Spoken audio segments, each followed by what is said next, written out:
पिछले बार ऐसी क्या कमी रह गई थी जिसके कारण आप थोड़ा-सा आपका पीछे हो गया रैंक? सो आपका वो जो 3 घंटे का जर्नी था, उसका एक्सपीरियंस कैसा था? अमृतेश सर का वीडियो जो है आपने ट्रेनिंग किया हुआ है तो अंडरग्राउंड एंड ओपन कास्ट दोनों में किया हुआ है, तो कैसा एक्सपीरियंस था ट्रेनिंग पे और जब आपने माइंड एक्सप्लोर किया?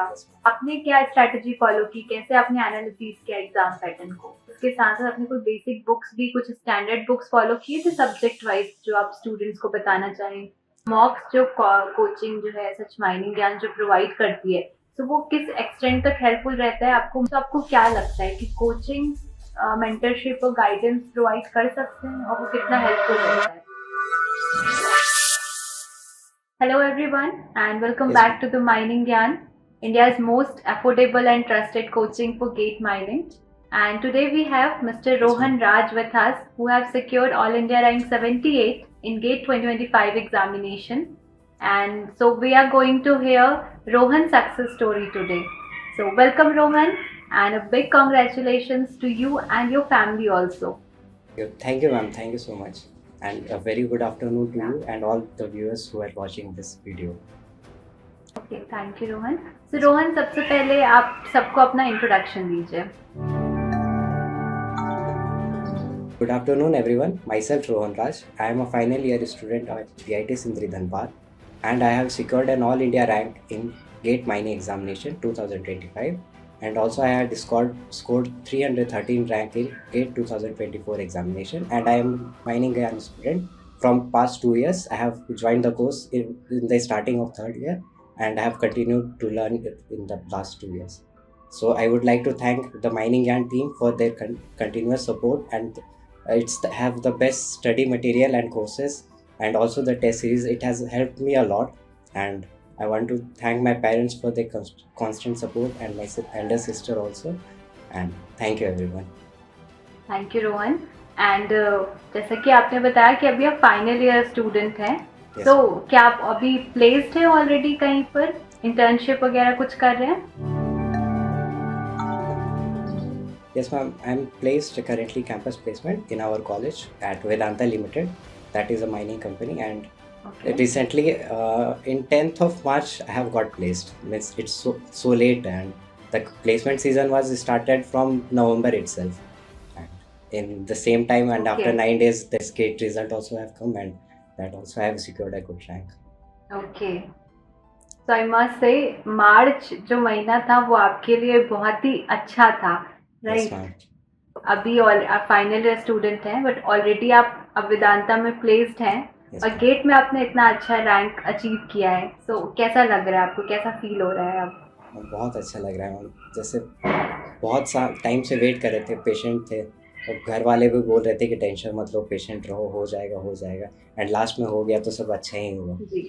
कि दोस्त लोग का हो गया था तो जी। फिर लगता था कि वो लोग प्लेस्ड है, हम प्लेस नहीं है, तो उसका एक फाइनल ईयर में अलग टेंशन आ जाता है। तो वो सब चीज़ फेस करना, सब स्टूडेंट को यही बोलेंगे कि पेशेंट रहिए, आगे फ्यूचर में अच्छा ही होगा, अगर मेहनत किए हैं तो रंग लाएगा ही।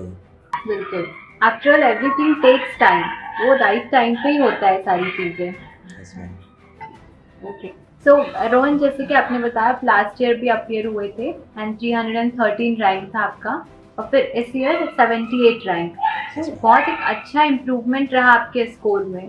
तो पिछले बार ऐसी क्या कमी रह गई थी जिसके कारण आप थोड़ा-सा आपका पीछे हो गया रैंक? पिछले बार तो हम गेट उतना लाइटली लिए थे, मतलब लाइट नहीं लिए थे, पढ़े थे, जैसे कि कोर्स के साथ ही साथ पढ़ रहे थे। जैसे जो सेमेस्टर में जो सब्जेक्ट है उसके साथ साथ माइनिंग ज्ञान का लेक्चर्स देख लिए तो सेमेस्टर में भी हेल्प हो गया, उसमें भी जो सर पढ़ा रहे उसमें भी आइडिया हो गया और फिर गेट के लिए भी प्रिपरेशन कर लिए। तो मेजर पार्ट्स नहीं किए थे, जैसे कि रॉक मैकेनिक्स थोड़ा सा किए थे और वेंटिलेशन किए थे, ड्रिलिंग ब्लास्टिंग किए थे, मशीनरी किए थे, ये सब पढ़ के गए थे और जनरल एप्टीट्यूड तो उसमें देखे कि अच्छा आ सकता है। मतलब 33 मार्क्स स्कोर किए थे तो 313 रैंक बना था, तो फिर एक कॉन्फिडेंस आया कि हाँ ये कर सकते हैं। फिर और ज़्यादा एफर्ट दिए, सारा कोर्स लेक्चर्स को देखे। थर्ड ईयर में मतलब लेक्चर्स उतना देख नहीं पाए थे और क्योंकि इंटर्नशिप वगैरह था और क्लासेस भी चलते रहता था, फाइनल ईयर में थोड़ा ज़्यादा एफर्ट किए तो फिर अच्छा हुआ। ओके, एंड नो डाउट बहुत अच्छा रिजल्ट भी आया आपका। Yes ma'am. तो जैसा कि आपने तो थर्ड ईयर से प्रिपेयर किया, आपका कहना है, तो बेसिकली आपको पता कैसे चला गेट के एग्जामिनेशन के बारे में और कैसे आपकी जर्नी शुरू हुई गेट प्रिपरेशन में? हम गेट के बारे में पता चला था यहाँ पे कॉलेज आके ही, जैसे कि मेरा बीआईटी सिंदरी में एडमिशन हुआ, तो यहाँ पे के बच्चों लोग का हर साल जो है गेट में अच्छा स्कोर आते ही हैं, तो सीनियर लोग जो है उस साल भी गेट में स्कोर किए थे। तो फिर उससे पता चला था, फर्स्ट ईयर से ही पता था कि गेट है, और पापा भी उसी टाइम से बोल रहे थे कि अब गेट में ही प्रिपरेशन करो, जो राह कसर बच गया है जेई मेंस के टाइम पे, तो वो सब चीज़ इधर जो है मतलब पूरा कर लेने का। तो गेट का स्टार्ट जो है सीनियर लोग से पता किए कि कौन सा कोर्स है, तो उस समय तो सर लोग के टाइम सीनियर लोग जो 2 साल थे उस समय तो खाली कोर्स आता था, तो वही सब था, और बहुत ज़्यादा एक्सपेंसिव भी था, 50,000 आसपास का प्राइस रहता था। फिर माइनिंग ज्ञान का स्टार्ट हुआ था, और पहला साल ही लेक्चर जो है वो लोग देखे थे, शायद 21 में स्टार्ट हुआ था, तो वही लोग रेफर किए कि माइनिंग ज्ञान का देखो, और उसमें जो मटेरियल 50,000 में है और इसमें जो है कोई फ़र्क नहीं है, तो उससे फिर स्टार्ट किए, और साथ साथ वही जैसे देखते गए सेमेस्टर वाइज सब्जेक्ट वाइज, और ये सेमेस्टर में भी हेल्प किया, उसमें भी सीजीपी अच्छा रहा, तो जो कि आगे कैंपस प्लेसमेंट में भी हेल्प किया, तो आफ्टर ऑल मेहनत हमेशा काम आया। जी, तो आप अभी कॉलेज स्टूडेंट है, सो फिर आपका इंटर्नशिप है, प्लेसमेंट ड्राइव है, गेट के लिए भी प्रिपेयर करना है, बहुत हेक्टिक शेड्यूल होता होगा, तो आपने कैसे टाइम मैनेज कैसे किया? टाइम मैनेजमेंट का एक ही है कि कंसिस्टेंट रहना है, कि एक तो 2 घंटा कम से कम, अगर आप सेकंड थर्ड ईयर के स्टूडेंट हैं तो गेट का प्रिपरेशन थर्ड ईयर के स्टूडेंट का बोल रहे हैं, तो 2-3 घंटा आप दे दीजिए रोज का, तो थोड़ा थोड़ा करके ग्रोथ होते ही रहेगा, और अगर ज़्यादा मन लग रहा है तो 4 घंटा भी पढ़ सकते हैं, हम अपना उतना ही पढ़े थे। तो साथ साथ कॉलेज गए, कॉलेज से आए, फिर कॉलेज का एक बार रिवाइज कर लिए, और उसके बाद फिर गेट का लेक्चर्स देख लिया, नोट्स बना लिए, नोट्स अच्छे से बनाइए ताकि आप आगे भी रिवाइज कर सकें। तो मेरा जो है नोट्स वो सब अभी भी है, उसी को रिवाइज किए। कुछ कुछ लेक्चर्स तो ऐसा था कि मान लीजिए कोई कोई टॉपिक्स नहीं समझ में आता था तो दोबारा भी देखा, जैसे सर्वेइंग दोबारा पढ़ लिए थे, तो टाइम था उतना देखने के लिए, तो टाइम रहता है इनफ, माइनिंग इंजीनियरिंग स्टूडेंट के लिए तो रहता है। और रहा बात इंटर्नशिप का, तो इंटर्नशिप किए थे, मतलब ट्रेनिंग होता है वोकेशनल ट्रेनिंग हम लोग में, तो वोकेशनल ट्रेनिंग एक अंडरग्राउंड में किए थे ईस्टर्न कोलफील्ड लिमिटेड में, और एक कोम्पन कास्ट में किए थे, तो उसमें भी जाया करते थे, और बीच में छुट्टी भी ले लिए थे कि घर चले, उसमें भी प्रिपेयर किए गर्मी छुट्टी में भी, वो भी हेल्प करते हैं। तो आपने ट्रेनिंग किया हुआ है, तो अंडरग्राउंड एंड ओपन कास्ट दोनों में किया हुआ है, तो कैसा एक्सपीरियंस था ट्रेनिंग पे, और जब आपने माइंस एक्सप्लोर किया, क्या एक्सपीरियंस था वहाँ पर? मैम पहले तो दिक्कत होता था विज़न में, कि जो पढ़ाते थे, जैसे माइनिंग मेथड्स पढ़ रहे, तो विज़न जो गैलरी सीम डीप इंक्लाइन ये सब समझ ही नहीं आता था, तो जो थर्ड ईयर में जब गए तब अंडरग्राउंड में गए, तो वो सब चीज़ कंटिन्यूस माइनर था, तो वो सब चीज़ समझ में आया, एक आइडिया हुआ कि हाँ ऐसे ऐसे करना है, ये सेफ्टी मेजर्स है, तो आगे वेंटिलेशन में भी काम आया वो चीज़, माइनिंग मेथड्स में भी काम आया, और मतलब थ्योरेटिकल नॉलेज, मतलब क्लैरिटी मिला उससे, क्या चीज़ करना है, क्या रोल रहेगा, और फिर इंटरेस्ट भी बनते गया। क्या आपके क्लासेस के जो मतलब जो कॉलेज के लेक्चर्स थे, उन्होंने क्या सप्लीमेंट किया आपके प्रिपरेशन में, कॉन्सेप्चुअल क्लैरिटी में? यस मैम, क्लासेस बहुत हेल्प किया, क्योंकि हम जो है रेगुलर क्लासेस जाया करते थे, ऐसा नहीं था कि गेट का प्रिपरेशन के लिए स्किप कर दिए, तो वो प्रोफेसर जो है सब पढ़े हुए आईआईटी ये सब से पीएचडी किए हुए हैं, तो उनका नॉलेज एक इन डेप्थ नॉलेज है, और फिर वो बहुत हेल्प करता है, जैसे वेंटिलेशन हम लोग जो पढ़े, सर का भी नोट्स से पढ़े, कॉलेज प्रोफेसर का, और फिर विनोद सर से भी पढ़े थे उनका लेक्चर से, तो उसमें एक ग्रास्प आ गया, और फिर बुक भी सॉल्व कर लिए थे। तो ठीक है, ये सारे आपके तो बहुत बहुत अच्छा रहा कि आपको एडेड बेनिफिट मिला, कॉलेज भी, कोचिंग भी, जिससे आपको सही डायरेक्शन मिला, राइट? यस मैम, कॉलेज का नोट्स भी स्टूडेंट्स कॉलेज का भी नोट साथ साथ बनाते, तो वो भी हेल्प करता है गेट का प्रिपरेशन में, तो क्लासेस बंक नहीं करना चाहिए, और मेरे हिसाब से जितना अर्ली आप स्टार्ट कर ले उतना अच्छा रहेगा, तो सबको यही रिकमेंड करेंगे कि आप लोग जो है सेकेंड ईयर तक ठीक है आइडिया ले लीजिए माइनिंग का, कॉलेज लाइफ एंजॉय कर लीजिए, थर्ड ईयर से लग जाइए, कोर्स माइनिंग ज्ञान का रहता ही है, 2 ईयर्स का कोर्स आ गया तो उसको जो है कंटिन्यूस पढ़ते रहे, नोट्स बनाते रहे, और कांस्टेंट मेहनत करने से फिर हो ही जाएगा, मतलब चांसेस हाई हो जाएंगे, इंस्टेड कि आप लास्ट के 5-6 महीने में स्टार्ट कर रहे हो और उसमें फिर हेक्टिक हो जाएगा, तो उसमें सिलेक्शन का चांसेस कम हो जाता है। जी, तो आपको तो बहुत सारा चलो गाइडेंस मिल गया। बहुत सारे स्टूडेंट्स ना ऐसे ही एंटर कर जाते हैं प्रिपरेशन में, कोई उनको एग्जाम पैटर्न के रिगार्डिंग आइडिया नहीं होता है, फिर रिजल्ट जो एक्सपेक्टेड है वो नहीं आ पाता। सो आपने क्या स्ट्रैटेजी फॉलो की, कैसे आपने एनालिसिस किया एग्जाम पैटर्न को? मैम एनालिसिस था कि पहले तो थर्ड ईयर में दे दिए थे तो आइडिया हो गया था, उस समय मॉक टेस्ट वगैरह कुछ नहीं दिए थे। और फिर फाइनल ईयर में था कि सिलेबस पहले कंप्लीट करना है, तो Okay. सिलेबस जो है अराउंड अक्टूबर नवंबर तक ऑलमोस्ट पूरा ख़त्म कर लिए थे, और फिर उसके बाद मॉक टेस्ट दे रहे थे और PYQ सॉल्व कर रहे थे। तो सबसे बड़ा चीज़ ये है कि निराश नहीं होना है कि मॉक टेस्ट में कम नंबर आ रहा है। मेरा भी उतना अच्छा नंबर नहीं आता था, और ऑल इंडिया मॉक टेस्ट ये सब भी देते थे तो उसमें भी जी। कम नंबर आता था, लेकिन एक था कि आइडिया हो रहा है कि क्वेश्चंस उसको एनालिसिस करना ज़रूरी है मॉक टेस्ट का। तो कॉन्सेप्ट के साथ कहाँ पे किस चीज़ को अप्लाई करना है, टाइमिंग भी इम्पॉर्टेंट होता है। ये सब चीज़ को ध्यान में रख के चलेंगे तो जी। फिर अच्छा रहेगा। और एक दूसरा बात है कि एप्टीट्यूड को जो है नेग्लेक्ट नहीं करके चलना है, उसको साथ-साथ लेके चलना है। जैसे मेरे से गलती हुआ, थर्ड ईयर में एप्टीट्यूड बिल्कुल। पढ़े थे मैम, तो उसका जो है आइडिया था और हम्म। उसमें आया था, अच्छा खासा नंबर आया, 15 में 14 नंबर आ गया था, जिसके कारण इतना अच्छा Okay. रैंक बना था। और इस बार जो वो गलती हुआ कि एप्टीट्यूड में जो है सोच के गए थे कि 20 मिनट ही देंगे, तो वही स्टार्टिंग का 20 मिनट दिए, उसमें जो है अच्छा। गलती हो गया, तो जिसके कारण एप्टीट्यूड में 15 में से सिर्फ 7 नंबर आया। अगर वही 8 नंबर आ जाता तो 53 मार्क्स था, तो 61 आ जाता, तो अच्छा जी। रैंक आ जाता, अंडर 30 आ जाते। तो ये सब Right, गलती था बिल्कुल, कि बिल्कुल, एप्टीट्यूड और बिल्कुल। इंग्लिश भी ध्यान में रखना है। ऐसा नहीं बोलेंगे कि रोज़ पढ़ो, एक वीक में 1 घंटा अगर आप दे सके, मतलब यूट्यूब का लेक्चर्स वगैरह, या फिर सर जो पढ़ाए हैं, आप जो पढ़ाए हैं इंग्लिश, ये सब जो है कोर्सेस जो फॉलो करने से अच्छा ही है। आपने कोई बेसिक या कोचिंग मटेरियल्स के साथ साथ आपने कोई बेसिक बुक्स भी, कुछ स्टैंडर्ड बुक्स फॉलो किए थे सब्जेक्ट वाइज, जो आप स्टूडेंट्स को बताना चाहें? यस मैम, थ्योरी के लिए जो है वेंटिलेशन में जीबी मिश्रा से पढ़े थे, जो कि कॉलेज में भी पढ़ाई हो रहा था, तो वो हेल्प किया था। फिर एक गोराई भी रेफर करते रहते थे, उसका भी एक्सरसाइज सॉल्व किए थे थ्रू आउट दिस पीरियड। और उसके बाद रॉक मैकेनिक्स के लिए तो अमृतेश सर का लेक्चर्स ही इनफ था, और वो क्वेश्चंस भी बना दिए थे। फिर बुक भी रेफर किए थे SP साहू का, तो उसमें भी वही सारा क्वेश्चन था और वो सब भी सॉल्व होने लग गया था। तो लेक्चर्स पूरा हेल्प किया था इसमें। और स्टैंडर्ड बुक्स रख सकते हैं, जैसे सेकेंड ईयर के स्टूडेंट है, अगर वो कोर्स नहीं ले रहा है तो introduction to mining technology DJ Deshmukh का बुक रिफर कर ले, ये सब चीज़ जो है काम आएगा। NPTEL का लेक्चर्स है ड्रिलिंग ब्लास्टिंग का, वो देखे थे, उससे भी हेल्प किया था ड्रिलिंग ब्लास्टिंग का। उसके बाद फिर विनोद सर से पढ़े थे माइंड डेवलपमेंट, तो फिर तो उसमें बहुत अच्छा ग्रास्प हो गया था, तो इतना कॉन्फिडेंट थे कि ये सब चीज़ तो बन ही जाएगा। Okay.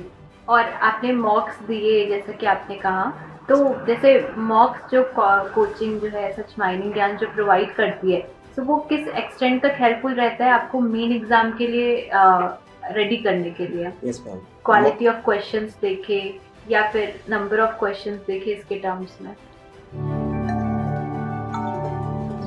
Quality of questions mining ज्ञान में अच्छा था, और टफ साइड में ही देते हैं, क्योंकि टफ रहता है तो फिर एक्चुअल एग्जाम में थोड़ा इजी पेपर आता है तो बच्चा स्कोर कर पाता है। तो उस पे स्कोर जो है आता था 40 आसपास आता था मॉक टेस्ट में।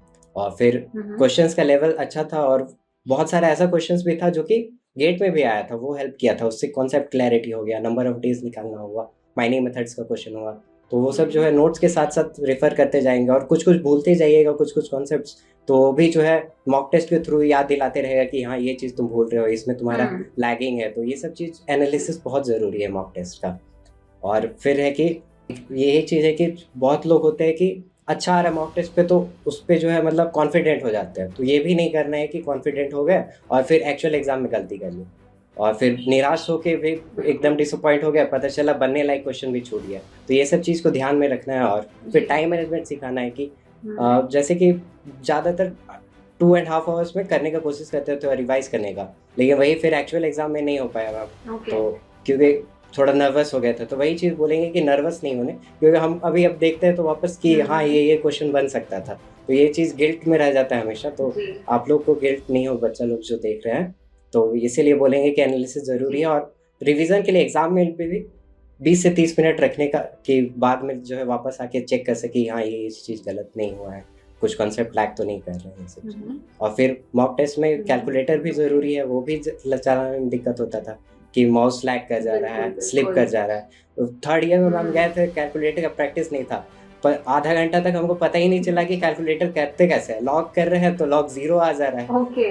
तो फिर इन्विजिलेटर से भी पूछे तो वो भी बोला नहीं हेल्प कर पाएँगे। तो फिर जो है खुद से कुछ-कुछ किए तो फिर हुँ। पता चला कि ऐसा भी होता है। तो फिर थर्ड ईयर में जब गेट दिए थे तब पता चला था कि ओके। कैलकुलेटर बस इतना ज़रूरी है। क्योंकि तो बहुत टाइम वो बहुत सारे स्टूडेंट्स के साथ केस है, you are not the only one कि कैलकुलेटर को लेके ना इशू है। यस तो मैम। बहुत अच्छा किया कि आपने आपके इस इंटरव्यू को जो भी स्टूडेंट्स देखेंगे उनके लिए बहुत हेल्पफुल रहेगा कि कैसे उनको सारी चीज़ें प्लान करनी चाहिए। देखिए आपका पूरा प्रिपरेशन तो मैटर करता है, लेकिन एक्चुअल जो मैटर करता है वो है आपका एग्ज़ाम डे का परफॉर्मेंस, है ना? वहाँ पर आपको 110% आपका ब्रेन वर्क करना होता है। कामनेस ऑफ माइंड चाहिए, बैकग्राउंड में बहुत सारे टेंशन है, हाँ मैम। ठीक है? सो आपका वो जो 3 घंटे का जर्नी था, उसका एक्सपीरियंस कैसा था?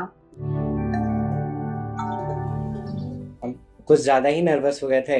गए तो उस समय जो है बहुत सारा फ़ॉर्मूला भूल रहे थे। जैसे घर से गए थे 1 घंटा दूर था तो बहुत सारा चीज़ माइंड्स में चल रहा था और फिर नर्वसनेस के कारण ही थोड़ा हुँ। लैग कर गए। तो वही चीज़ बोलेंगे नर्वस नहीं रहना, कॉन्फिडेंट रहना उस दिन। पानी पीते रहने, जब भी डाउट लगे हुँ। थोड़ा पानी एक सिप पी लिया, उसके बाद फिर फ़ोकस कर लिए और फिर टाइम मैनेजमेंट में ध्यान देने।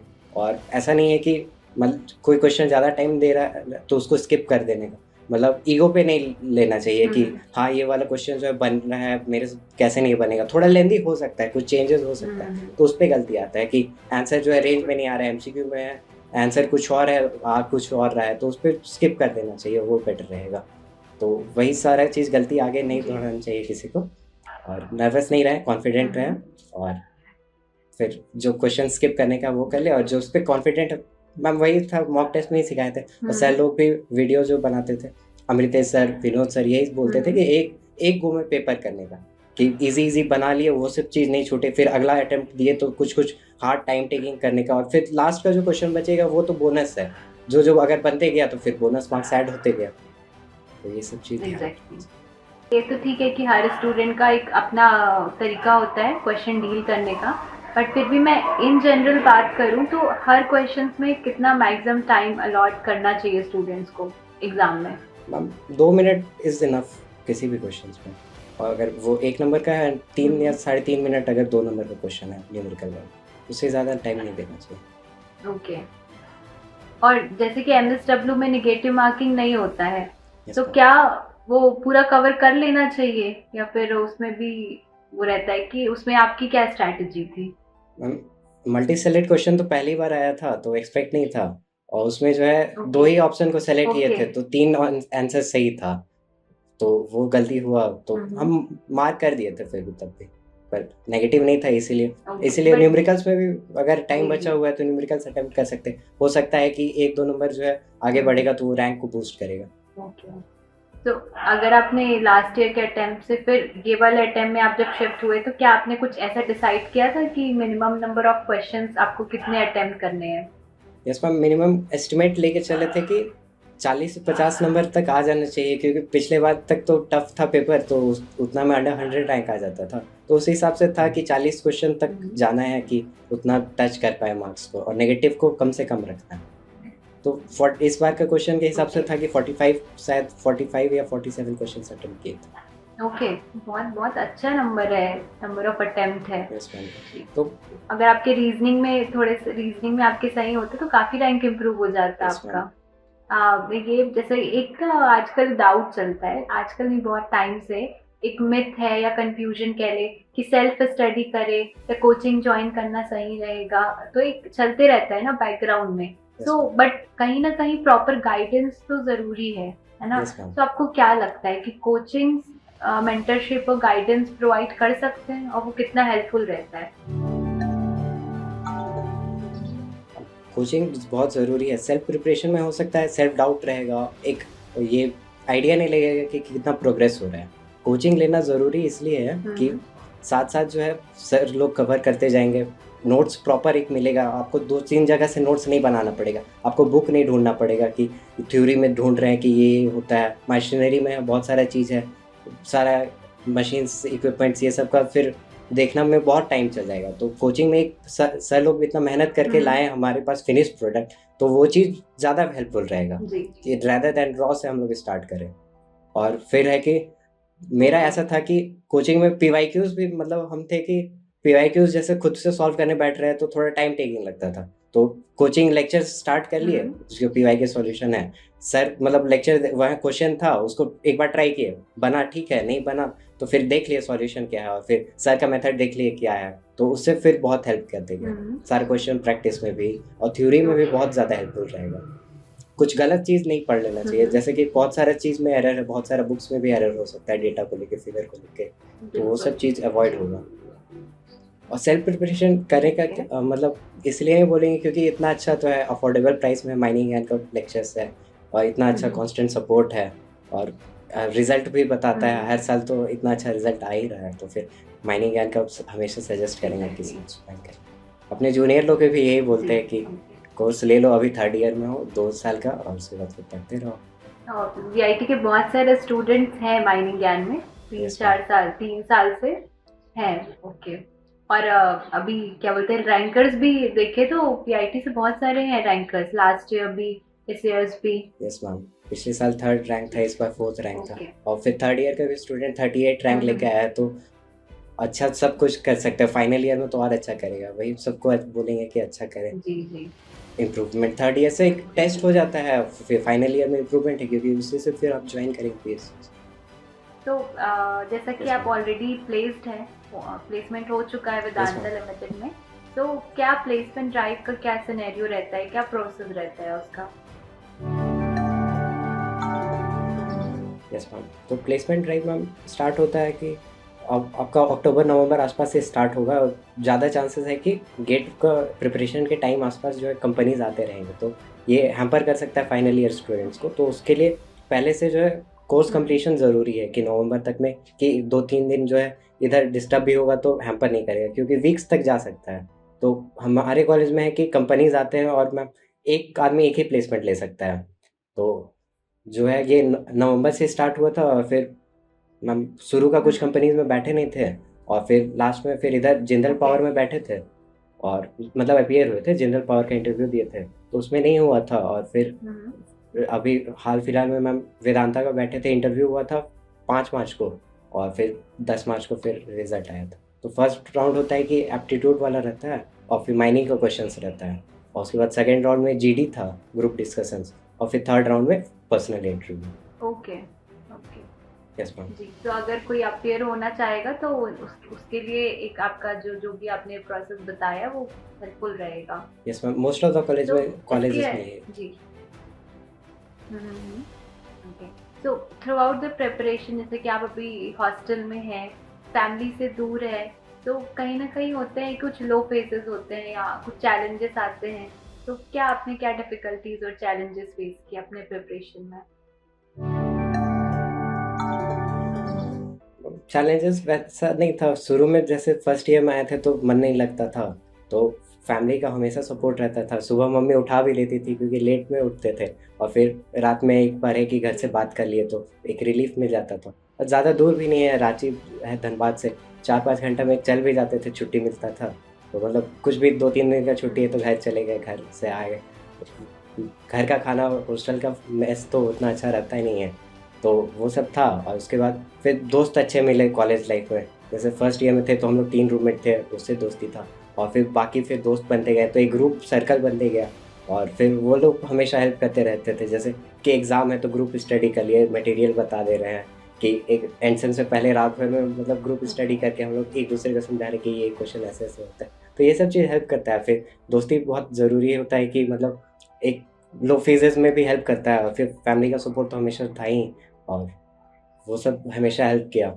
और फिर प्रोफेसर्स लोग भी हमेशा गाइड करते रहते थे कॉलेज के भी, और फिर माइनिंग एंड टीम से भी सर लोग से भी डाउट आउट होता था, कुछ कुछ नहीं समझ में आता था तो पर्सनल मैसेज कर लिया करते थे। जैसे तुषार सर को सिली डाउट्स में पूछे होंगे जब 3rd ईयर में थे, तो इकोनॉमिक्स में कुछ कुछ नहीं आता था तो सर को जो है डीएम करते रहते थे, एक दिन लेकिन 1-2 दिन में कर देते थे। सर भी बोलते थे कि उतना बिजी रहते हैं तो नहीं कर पाते हैं। और फिर प्रोफेसर्स का भी हमेशा सपोर्ट रहा था, वो लोग भी गाइड करते रहते, तो उन लोग के पास भी जाते थे डाउट के लिए। और फिर वैसा स्ट्रेस नहीं रहता था कॉलेज में कि लेक्चर्स अटेंड करना ही है, और उतना हेक्टिक भी नहीं था। और लास्ट के टाइम में तो जब ये एग्ज़ाम था फरवरी में, तो जनवरी से हम लोग का छुट्टी था कि हाँ, तुम लोग गेट का प्रिपेयर कर रहे हैं तो आने का ज़रूरत नहीं है। तो ये भी था कि सर लोग भी बोले थे कि ओके, ग्रेड के लिए प्रिपेयर करो अच्छे से। ओके, सो बहुत ही सपोर्टिव एनवायरनमेंट था ओवरऑल। Yes ma'am. तो और अगर मैं चाहूँ, अगर एक आप भी जो एस्पिरेंट्स प्रिपेयर कर रहे हैं, तो उनको आप थोड़ा-सा क्या मोटिवेशनल या जो भी ऐसे आप अगर उनको कुछ मैसेज देना चाहें? मैम, सबसे पहले यही बोलेंगे कि निराश नहीं होना है, कंटिन्यूअस जो है एफर्ट्स डालते रहना है। 2-3 घंटा जो है और फिर लास्ट के टाइम में तो 7-8 घंटा जितना मैक्सिमम कैपेसिटी हो, 10 घंटा, 12 घंटा, जितना भी है कम ही है। तो वो सब करते रहना है और फिर जितना जल्दी हो सके कि स्टार्ट करना है तो वो कर लीजिए। सेकंड ईयर खत्म हुआ, थर्ड ईयर से जो है कोर्स जॉइन कर लीजिए, या फिर सेकंड ईयर से भी मन है तो वो भी हेल्प करेगा ही, 3 साल का कोर्स भी है अवेलेबल। तो वो सब जो है जॉइन करके और साथ-साथ नोट्स अच्छे से बनाइए ताकि आगे जाके रिवीजन में कोई दिक्कत ना हो। फिर आगे तो हम जैसे बताना भूल गए कि रिवीजन क्लासेस भी अटेंड किए थे, कि बहुत सारा चीज़ जो है हुँ, बहुत पहले देखे थे। जैसे मशीनरी ओके। का लेक्चर देखे थे 2023 वाला, महेश सर पढ़ाए थे।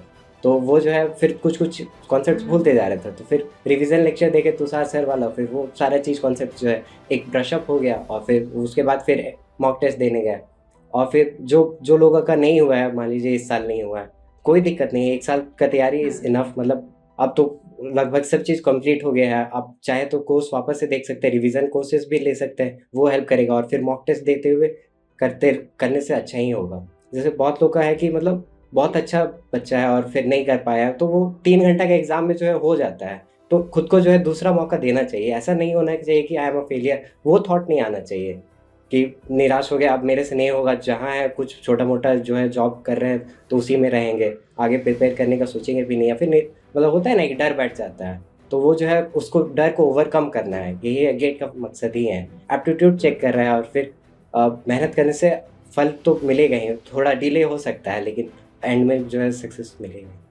जी, जी, ये आपने बिल्कुल सही कहा कि डिप्रेस नहीं होना है। एक्चुअली जो फेलियर होता है वो आपको इम्प्रूव करने का एक चांस देता है ना? Yes ma'am. और जी, मैं रोहन ये जानना चाहूँगी, ये तो आपका जस्ट एक शुरुआत है कि आपने अच्छा रैंक अचीव कर लिया, प्लेसमेंट लिया, बट आपके लॉन्ग टर्म एस्पिरेशंस क्या हैं? लॉन्ग टर्म अभी तो एज़ सच है कि कोल इंडिया ही जॉइन करना था, कि सरकारी नौकरी है, पीएसयू है, तो वो एम में था। और फिर अ, आगे अगर कुछ होता है तो देखेंगे, मतलब एमबीए वगैरह ये सब का मतलब सोचे तो नहीं है, लेकिन अब कोल इंडिया में भी रहने से तो ग्रोथ है ही, तो वही है कि कोल इंडिया में ही जाएँगे। जब आपने भी माइनिंग ऑप्ट किया होगा तो आपको इतनी नॉलेज नहीं होगी, बट आप अभी जब फोर्थ ईयर में, तो आपको एक अच्छा नॉलेज होगा कि क्या अपॉर्चुनिटीज़ हैं माइनिंग में। तो यस अगर मैम। कोई स्टूडेंट ज्वाइन करना चाहता है, तो क्या अपॉर्चुनिटीज़ होगी उनके लिए फ्यूचर में? तो मैम, माइनिंग जो है एक एवरग्रीन ब्रांच है। तो ये नहीं सोचना है कि माइनिंग है उतना कोर में है, ये अपॉर्चुनिटीज़ नहीं है। बाकी ब्रांच से देखा जाए तो उससे ज़्यादा ही अपॉर्चुनिटी है। जैसे हमको खुद जो है कंप्यूटर साइंस करना था, तो मन में था कि उतना कट ऑफ नहीं आया, तो फिर बेस्ट जो ब्रांच था, मतलब पापा बोले हुँ, कि माइनिंग ले लो। पापा जो है कुछ रिसर्च विसर्च किए और फिर बोले कि ओके। फैमिली में भी देखे कि माइनिंग फील्ड में जो है अच्छा ही पोजीशन में जो भी है। तो पापा बोले कि माइनिंग ले लो और फिर इसमें जो है कोल इंडिया में हो जाएगा तो अच्छा रहेगा। जैसे जेईई मेंस में टाइम में जो है उतना अच्छा नहीं था, जैसे बोले ना कि फेलियर के बाद निराश नहीं होना, तो फेलियर जेईई मेंस में उतना हुँ, अच्छा नहीं था इसको, तो फेलियर टाइप का फ़ील हो रहा था कि अच्छा कर सकते थे, अच्छा कॉलेज और आ सकता था, अच्छा ब्रांच मिल सकता था। तो वो सब चीज़ जो है गिल्ट में नहीं रहना है, जी। ओवरकम करना है, आगे बढ़ते जाना है।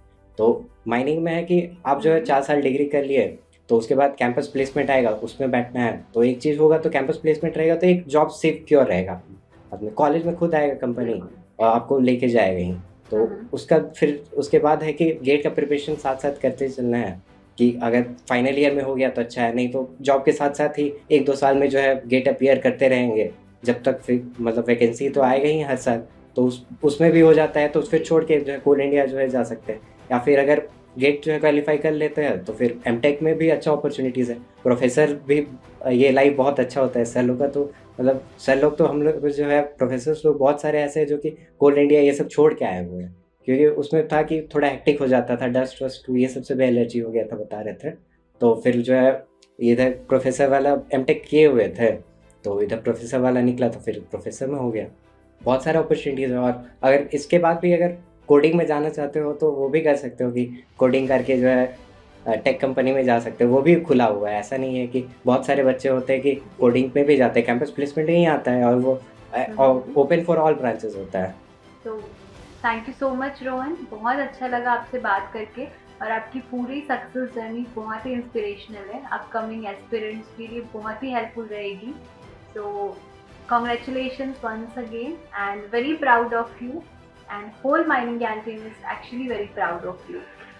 Thank you, ma'am. Thank you so much, Mining Gyan team.